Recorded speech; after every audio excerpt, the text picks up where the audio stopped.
by Iranian Quds Force and IRGC killers. My generation of veterans carry the names of brothers who never came home. Brothers butchered by Iranian-backed roadside bombs and well-armed militias, thousands of our own. We didn't start this war, but under President Trump, we are finishing it. Their war on Americans has become our retribution against their Ayatollah and his death cult.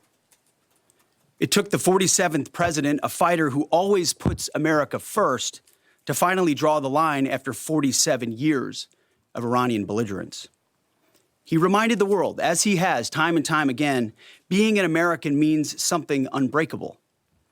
If you kill Americans, if you threaten Americans anywhere on earth, we will hunt you down without apology and without hesitation, and we will kill you. President Trump has also been very consistent. Crazy regimes like Iran, hell-bent on prophetic Islamist delusions, cannot have nuclear weapons. It's common sense. Many have said it, but it takes guts to actually enforce it, and our president has guts. Iran's stubborn and self-evident nuclear pursuits, their targeting of global shipping lanes, and their swelling arsenal of ballistic missiles and killer drones are no longer tolerable risks. Iran was building powerful missiles and drones to create a conventional shield for their nuclear blackmail ambitions. Let me say that again. A conventional shield for their nuclear blackmail ambitions. Our bases, our people, our allies, all in their crosshairs. Iran had a conventional gun to our head as they tried to lie their way to a nuclear bomb. It almost worked under Obama and his terrible deal, but not under this president. Turns out the regime who chanted death to America and death to Israel was gifted death from America and death from Israel.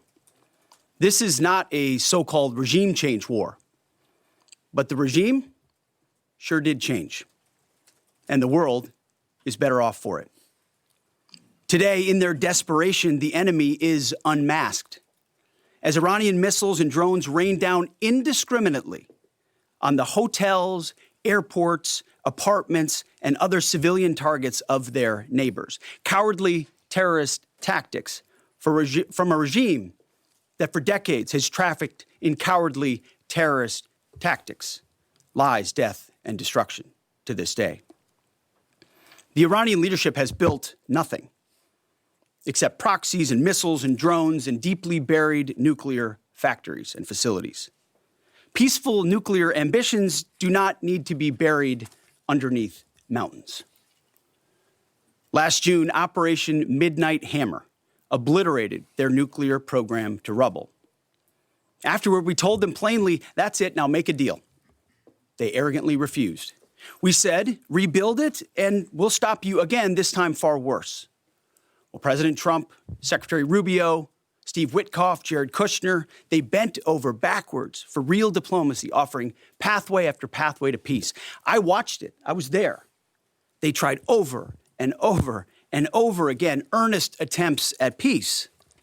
The former regime had every chance to make a peaceful and sensible deal. But Tehran was not negotiating. They were stalling, buying time to reload their missile stockpiles and restart their nuclear ambitions. Their goal, hold us hostage, threatening to strike our forces. Well, President Trump doesn't play those games. And as Secretary Rubio said after the Maduro raid, if you don't know, now you know. President Trump puts America and Americans first.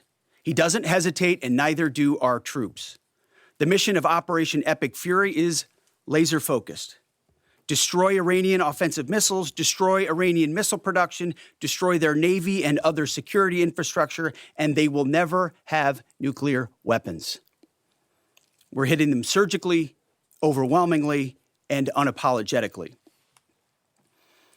With every passing day, our capabilities get stronger and Iran's get weaker. We set the terms of this war, from start to finish. Our ambitions are not utopian. They are realistic, scoped to our interests and the defense of our people and our allies. Speaking of people, we hope the Iranian people take advantage of this incredible opportunity. President Trump has been clear, now is your time. To Iranian security forces, choose wisely.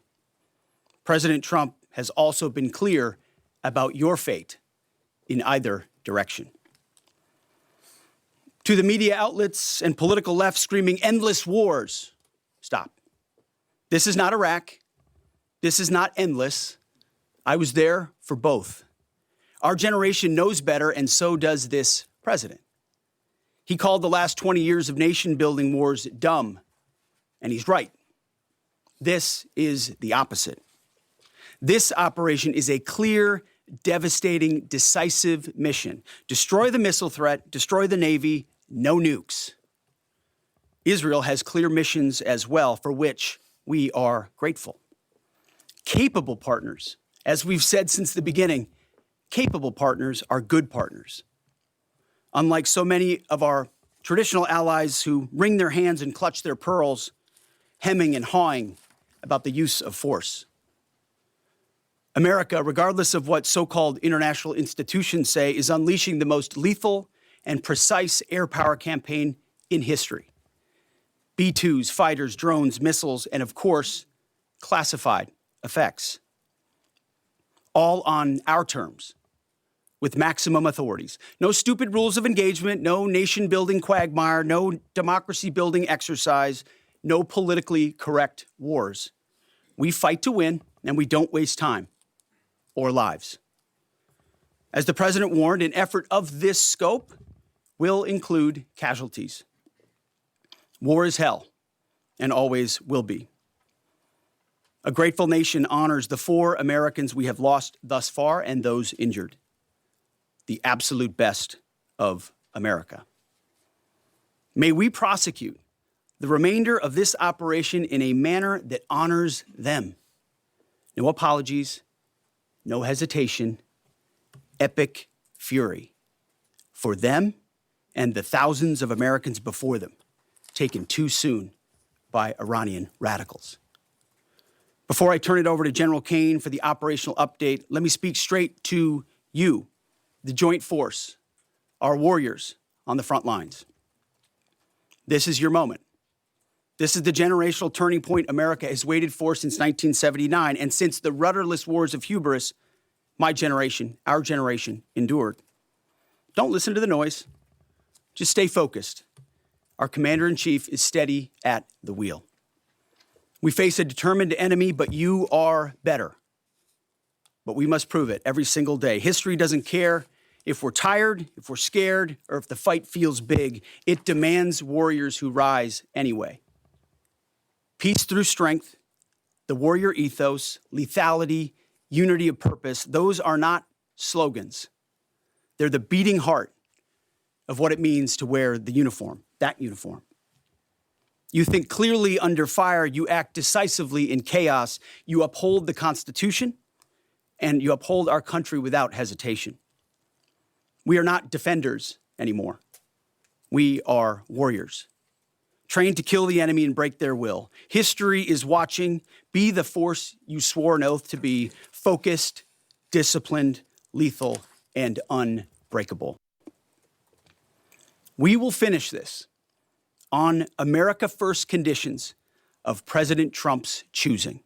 Nobody else's, as it should be. And know this above all, President Trump and I have your back, always.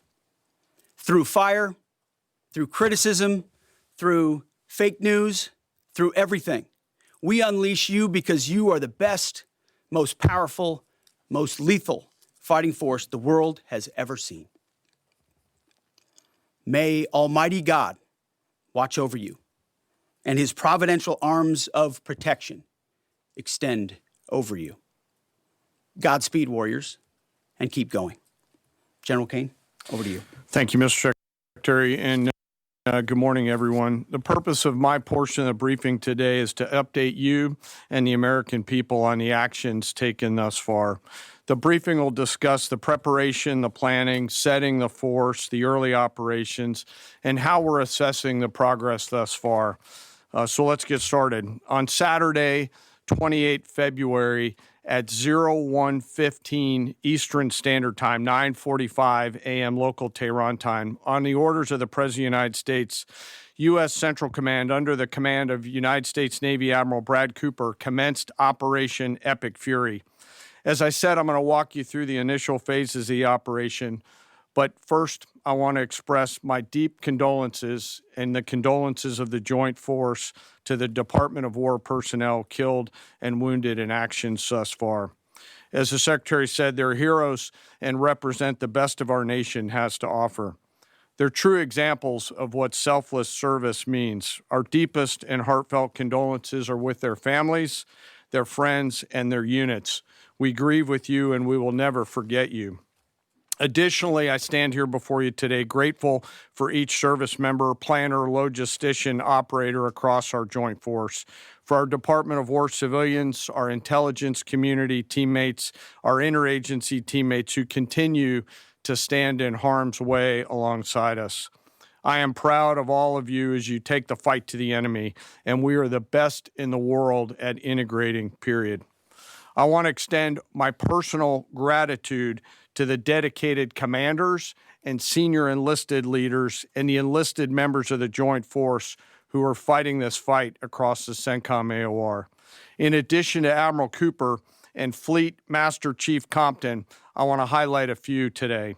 U.S. Army Central Command Commander Lieutenant General Pat Frank, who, along with his team, are fighting the counter-missile and counter-drone fight. United States Navy Central Command Commander Vice Admiral Kurt Renshaw and his team, who are engaged with the Iranian Navy and projecting American naval combat power from the seas. And United States Air Force Central Command Commander Lieutenant General Derek France and his leadership team, who are crushing Iranian targets from the air. I want to highlight the support to the CENTCOM fight from other combatant commands who are directly involved with this effort, to include U.S. Spacecom, U.S. Cybercom, and U.S. EUCOM. I also want to specifically call out United States Transportation Command and U.S. STRATCOM for their contributions to this fight. We cannot project American combat power at the time and place of our choosing without both. And finally, I want to express how deeply thankful I am for the continued service and sacrifice of the entire Joint Force and their families. Their unwavering commitment and dedication are the cornerstones of this effort. So let me start with a few details. First, to be clear, as the Secretary said, this is not a single overnight operation. The military objectives that CENTCOM and the Joint Force have been tasked with will take some time to achieve, and in some cases will be difficult and gritty work. We expect to take additional losses, and as always, we will work to minimize U.S. losses. But as the Secretary said, this is major combat operations. So let me talk about the preparation and the planning. On February 28th, the full strength of America's armed forces came together in a unified purpose against a capable and determined adversary. The United States Army, Navy, Marine Corps, Air Force, Space Force, Coast Guard, and our reserve components integrated across our combatant commands and began coordinated operations with the Israeli armed forces of an unprecedented scale.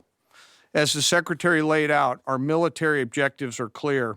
Our mission is to protect and defend ourselves and, together with our regional partners, prevent Iran from the ability to project power outside of its borders and be ready for follow-on actions as appropriate.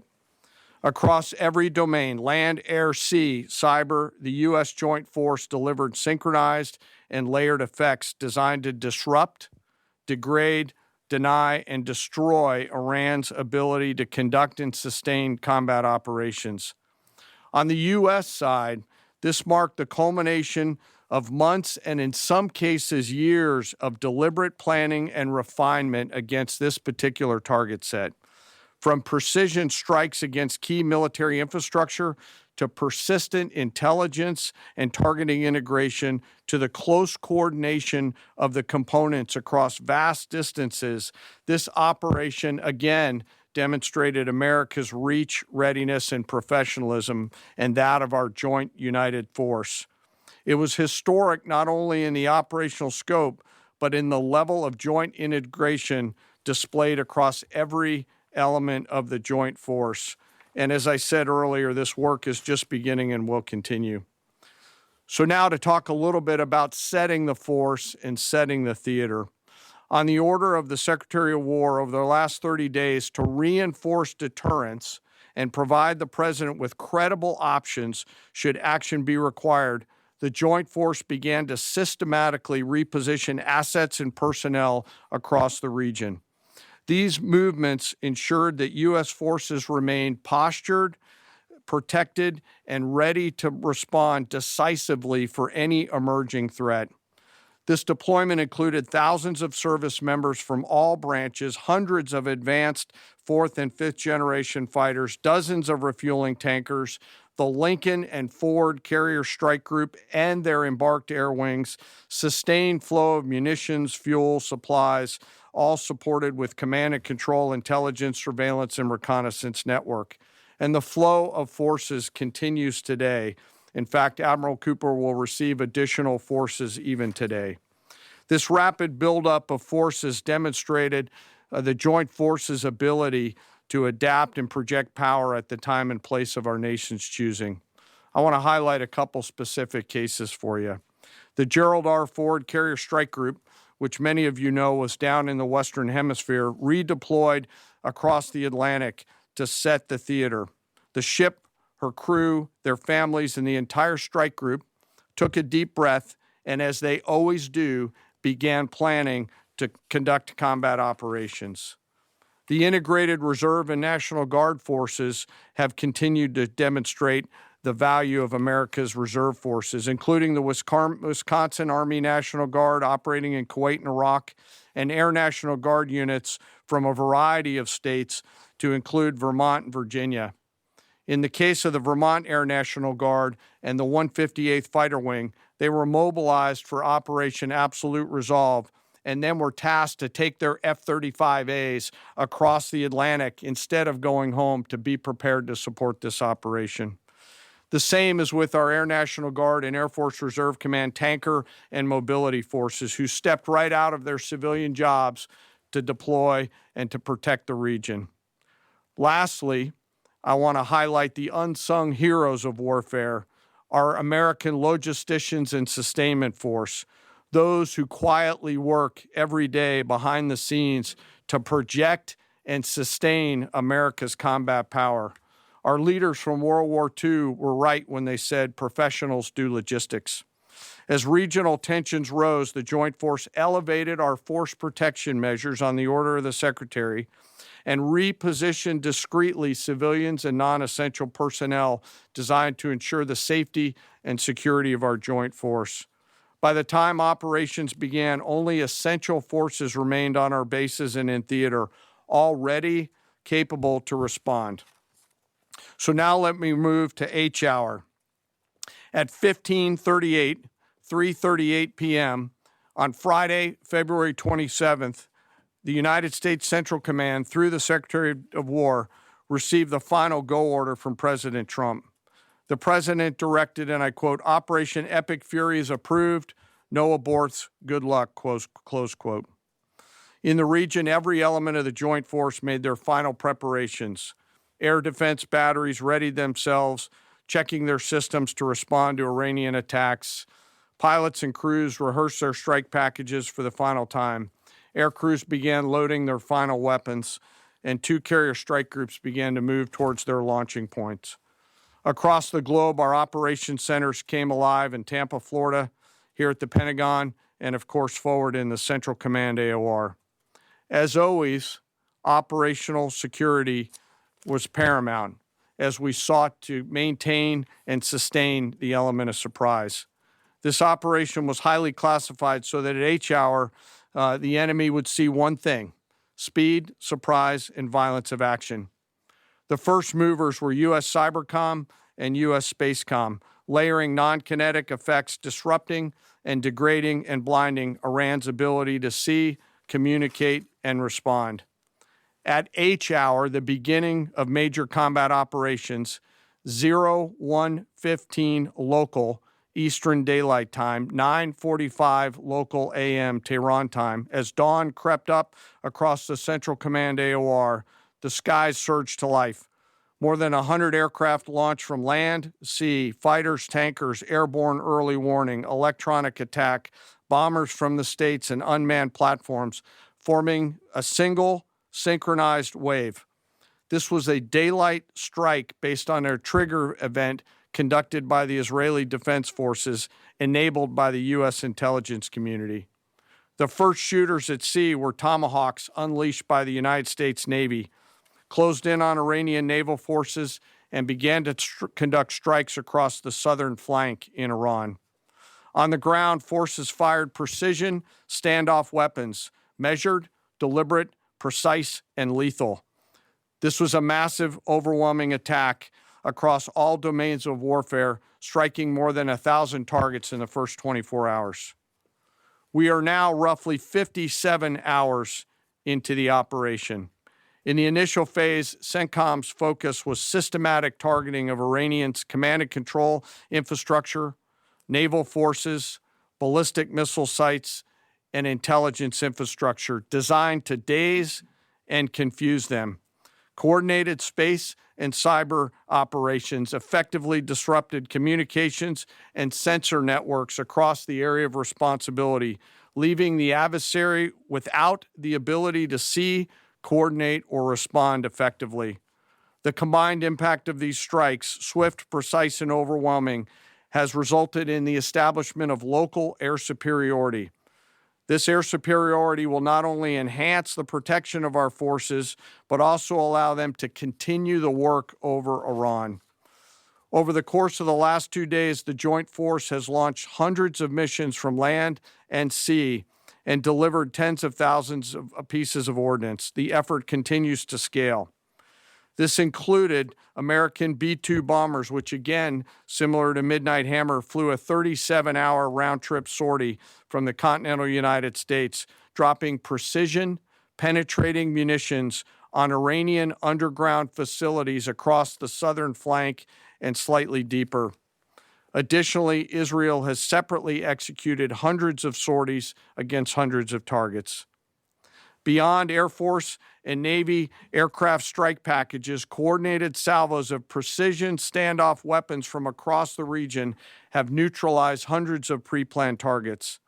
As I mentioned earlier, in support of these kinetic operations, U.S. Cybercom and Spacecom have continuously layered effects to disrupt, disorient, and confuse the enemy.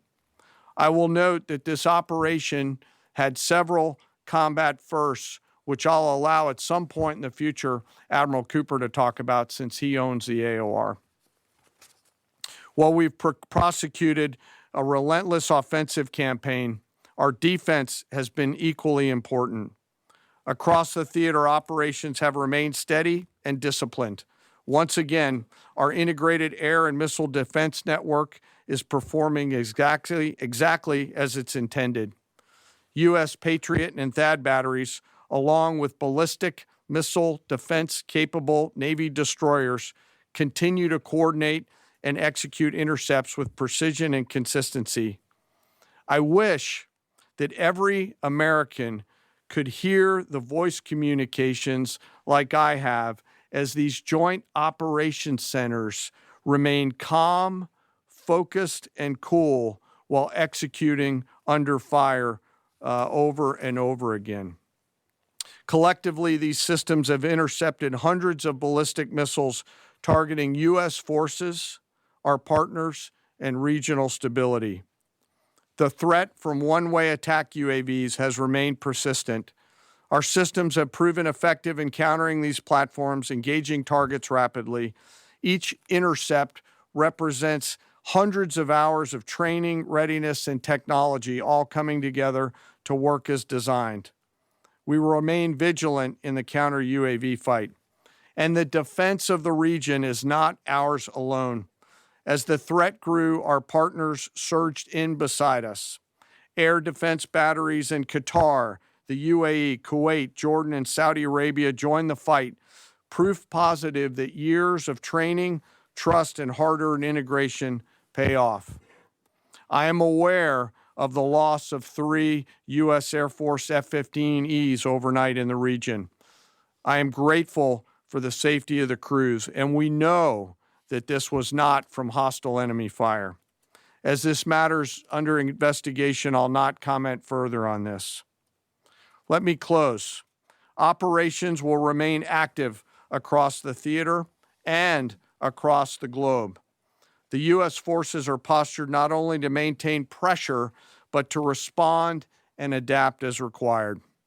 Operation Epic Fury stands as a reminder of what the United States military uniquely delivers: the ability to project power on a global scale with speed, surprise, precision, and overwhelming force when and where our nation requires it.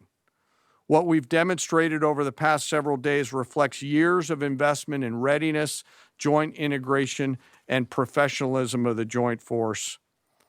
As major combat operations continue across CENTCOM, we remain engaged globally. America's joint force retains the credibility, capacity, and flexibility to respond to any contingency anywhere in the world at any time.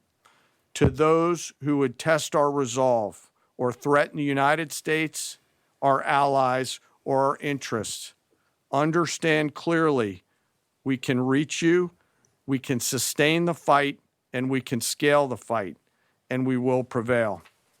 To the American people, your joint force remains steady, frosty, calm, and focused. Your service members are trained, disciplined, and determined. We understand the risks of this mission and the weight of the responsibility that we carry. We also recognize that our families also shoulder the burden at home. You are a part of this too. I am proud today, as I am every day, to stand as a member of America's joint force. There is no mission too complex, no distance too great, and no adversary too determined for the men and women who wear our nation's uniform. We mourn our fallen, we honor their families, and we continue our mission with focus, unity, and strength. And now I'm happy to take any questions. Thank you, Mr. Chairman. Right here. Go ahead. Thank you for your time. What percentage of Iranian long-strike capabilities are still in the fight, and what is our exit strategy here, and when will it be deployed? Well, they have long-range strike capabilities, which we are hyper-focused on. The brief we got just this morning, Admiral Cooper knows exactly and precisely what kind of threat matrix he's looking at, the way they might change their techniques, and how we adapt to that. So we're making sure the theater commander has absolutely everything he needs. I mean, one of the things the chairman mentioned is for months and months, even before we built up, we ensured that we had maximum defensive capabilities in theater to allow the president the decision space in the future. So even before this buildup in the last 30 days, we discreetly brought defensive assets in to make sure, understanding that there are Iranian capabilities. As far as time frame, I would never hang a time frame from our perspective. The commander-in-chief sets the op tempo and terms of this fight. As I said, it's on his terms. And we'll make sure that Admiral Cooper and his team have everything they need, not just to defend. I mean, the best defense is good offense. And so we're aggressively pushing into that airspace over that southern flank to ensure that we control it and we destroy anything that moves that would attempt to shoot us. Think of it as shooting the archer instead of the arrows. That's where we want to be. And we have the kind of exquisite intelligence to get over the top, find that and destroy it. It won't happen overnight. This is a big battle space with a lot of capabilities. That's part of the reason why it's such a threat to us. That's why I talk about conventional umbrella to blackmail nuclear ambitions.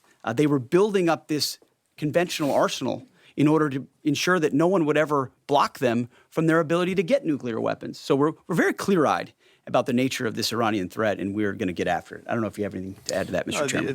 Thank you for the question. The only thing I'll add is that unlike an operation, a single operation like Midnight Hammer or Absolute Resolve, it'll take some time for us to conduct battle damage assessment, and the targeting cycle that CENTCOM will run will take those things into effect. Admiral Cooper will adjust his plan and fires accordingly to ensure that we're attriting that. He's focused on long-range strike capability coming out of the enemy, and that's a key and essential part of it. Of the capabilities that still exist from the enemy front? Yeah, that's what I mean when I say we're still doing BDA. Normally we'd be able to see a singular thing and we'd assess pretty quickly. He's doing offense and assessment simultaneously, so it'll take longer for us to assess than it would in a single operation. Secretary Hegseth, thank you. Reagan Reese with the Daily Caller. 2 questions for you. The president said yesterday in his video message that we will leave Iran when we complete all of our objectives. What are our objectives? And can you share more information on how the soldiers who were killed were killed?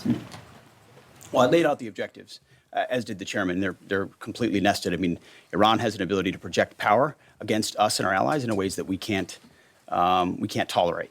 So whether that's ballistic missiles and drones, so offensive capabilities, effectively their Navy, which would attempt to set other terms and impose different costs, drone capabilities, which we laid out there. And ultimately, though, this tying it back to Midnight Hammer, the president has been willing to make a deal. You can't have a nuclear bomb. Radical Islamists can't have a nuclear bomb that they wield against the world. He gave them every single opportunity. Then we precisely took it away. And even then, after that, they didn't have that. They didn't come to the table with a willingness to give it away. So ultimately, those nuclear ambitions, which never ceased, are something that had to be addressed as well. So that's a discrete sense of what's being addressed here to ensure that they can't use that conventional umbrella to continue a pursuit of nuclear ambitions. And then as it pertains to the U.S. casualties, that particular incident was, you have air defenses and the lot's coming in and you hit most of it. And we absolutely do. We have incredible air defenders. Every once in a while, you might have one, unfortunately, we call it a squirter that makes its way through.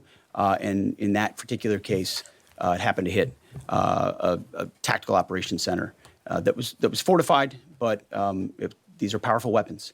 So we certainly will do, as I said, moments like that as we remember them and we take care of them and take care of their families only stiffen our resolve to ensure that we do this properly. Thank you. Yep. Right here. Thank you, Secretary Hegseth. I had 2 questions for you. First, are there currently any American boots on the ground in Iran? No, but we're not going to go into the exercise of what we will or will not do. I think it's one of those fallacies for a long time that this department or presidents or others should tell the American people, and our enemies, by the way, here's exactly what we'll do. Here's exactly how long we'll go. Here's exactly how far we'll go. Here's what we're willing to do and not do. It's foolishness. And so President Trump ensures that our enemies understand we'll go as far as we need to go to advance American interests. But we're not dumb about it. You don't have to roll 200,000 people in there and stay for 20 years. We've proven that you can achieve objectives that advance American interests without being foolish about it. Now, will we be bold about it? Are we willing to be decisive about it? Do we put months and months of planning into what kind of effects we want to achieve? Absolutely. But going forward, why in the world would we tell you, the enemy, anybody, what we will or will not do in pursuit of an objective? We fight to win. We fight to achieve the objectives the President of the United States has laid out. And we will do so unapologetically. Thank you. Is there any significance to Israel carrying out this strike to kill the Ayatollah? And I wanted to know, what was your immediate reaction to finding out about his killing? I think Israel did a great job in the conduct of that operation. President Trump put a 4-week timeline right on here. it. Are you Please. saying that's wrong? Yeah, thank you. You mentioned during the briefing, General Caine, that there would be additional troops sent to the region. Could you say how many troops currently are involved in this operation and how many additional troops are planned to go in this next phase? I don't want to talk specifics because that would tip the enemy off. We have more tactical aviation flowing into theater just based on the time it took to get it out there. I think we're just about where we want to be in terms of total combat capacity and total combat power for Admiral Cooper. One of the things, though, that a commander, he'll consistently assess the trajectory of the campaign. Is he on or off trajectory? And then make an ask of the joint force, which will then develop options for consideration by the secretary and the president to either increase or in some cases decrease the amount of combat capability that we have over there. I heard the question about 4 weeks. It's the typical NBC sort of gotcha type question. President Trump has all the latitude in the world to talk about how long it may or may not take. 4 weeks, 2 weeks, 6 weeks. It could move up. It could move back. We're going to execute at his command the objectives we've set out to achieve. And what he has shown an ability to do that other presidents can't quite seem to have the aperture to do, well, I mean, Joe Biden didn't even know what he was doing, is to look for opportunities and off-ramps and escalations for the United States that creates new opportunities to execute what we need on our own timeline. So you can play games about 4 weeks, 5 weeks. He has all the latitude, and I'm glad he does, because there's no better communicator than our president expressing those things. Daily Mail. I've been in meetings with the president for the last 2.5 days. We know exactly where his headspace is, and he will communicate as he should exactly what he would like, and we will follow those orders. And I think everything he said on that is right down the middle. Chairman, did you have Absolutely. evidence Yes, that right there. Iran Yes, sir. strike first? Thank you very much, Secretary. I left my hometown of Sakis in Iranian Kurdistan in 1996. Can you promise that I will be able to return home safely this year? And I have a following question too, please. I appreciate the question. I'm not here to place guarantees on that, but I think the message the president has given has been clear to the people of Iran. This is your moment. The world was seized by these crowds, and then seized by the reality of this regime killing tens of thousands of innocent protesters. So we saw the nature of the regime yet again exposed. We saw many of the Iranian people seek a change there. This is their moment to take advantage of it, for sure. Secretary, you served in Iraq and know that no American soldiers were killed in Kurdistan. The Kurdish people are very pro-American. Will you continue protect Kurdistan and Peshmerga as loyal ally of the United States? Why I'm asking this question? Because now Kurdistan is under attack by Iranian drones and by proxies in Iraq and on the region. I think I can speak to allies generally in the region who we've been in constant communication with. We have been standing shoulder to shoulder with them, and we appreciate their capabilities. Absolutely. Yes, right here. Hi, thank you. Cameron Arkin with the Daily Wire. My question is about some of the domestic threats, if any, regarding this right now. Have there been any concerns about Iranian sleeper cells, and kind of what has the Trump administration been doing to kind of monitor these All threats? across the interagency, in full coordination. Of course, we're paying attention to any potentialities there. This is a former regime, a regime that seeks to export that ideology and try to sow terror. We're ready for that. We've seen these types of folks before, and the American people can rest assured that we're vigilant on that. Secretary, thank you. Kind of a follow-up on that last question. There was just this, what appears to be a terrorist attack in Austin yesterday. How does that change the operation at all? What effect does that have? And It doesn't change the operation at all, and I know the authorities are executing exactly the way they should. Secretary Hegseth, and one for Chairman Caine as well. I understand, to your point here, that you don't want to broadcast everything for our adversaries to hear, but the American people also want to know what they're sending their men and women to war for. Is there a concern of this spiraling into a longer war? And then one for the chairman when you're done. Did you not hear my remarks? I mean, we're ensuring the mission gets accomplished, but we are very clear-eyed, as the president has been, unlike other presidents, about the foolish policies of the past that recklessly pulled us in to things that were not tethered to actual clear objectives. So we know, we have plans, we have generals, we have chairmen, we have commanders, CENTCOM commanders, Admiral Cooper, who's executing very deliberately to ensure outcomes that I laid out are accomplished. But we would never, in front of a press pool, lay out how long that may take. The mission for our warfighters, which is what matters to us, is very, very clear, and they're executing it right now violently. And just for the chairman quickly, I have one just for the chairman. You said this is not a one-night operation. It will take time to achieve the goals. What would be the goal line here for you? I think the Secretary laid out the military objectives, and that's what we execute against is the military objectives. Last one right here. Thank you, sir. As you've said, there are a large amount of U.S. service members that are in harm's way right now. What is your prayer for them? First of all, my prayer for them is that I do pray for them. My wife prays for them. Our family prays for them. Our cabinet prays for them. None of this is done on a whim. Having been in their boots, having been in their shoes, having been in their flight suits, I know we think about them with every decision that we make and every recommendation that we make to the President of the United States. Those recommendations are made prayerfully.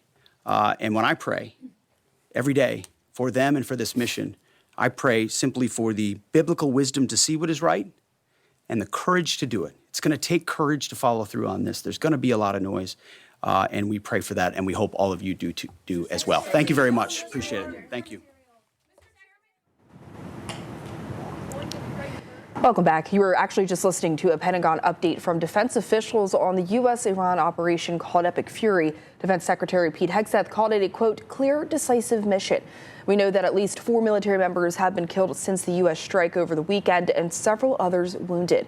We've also received confirmation that Norfolk-based USS Gerald R. Ford is assisting in operations, launching aircraft from the eastern Mediterranean Sea.